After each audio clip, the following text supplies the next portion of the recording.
আমার নাম রবীন্দ্র চ্যাটার্জি আর আমার নাম হ্যাপি সিং। আমি আপনার কাছে খুব জরুরি কাজে এসেছি। রাজু, ইনি কি জরুরি কাজে এসেছেন বলতে পারবি? না। আরে গেস কর, চাঁদা দেবো।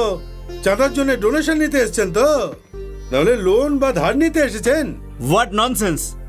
আমি কিছু নিতে নয়, বরং এই 20 লাখ টাকা আপনাকে দিতে এসেছিলাম মিস্টার রাজু। আমার মনে হচ্ছে আমি ভুল জায়গায় চলে এসেছি। শেঠজি, শেঠজি, আরে দাঁড়ান আমি না। হাত জোড় করে ক্ষমা চাইছি। এই হ্যাপি দাদা আমার রাগটা আপনার উপর ঝেড়ে দিয়েছে। আপনি কি বলছিলেন আমাকে বলুন না। মিস্টার রাজু, হ্যাঁ। আমি হলাম চায়ের অনেক বড় আচ্ছা। ডিলার, আর আপনার চায়ের চাহিদা বেড়েই চলেছে। আচ্ছা আচ্ছা।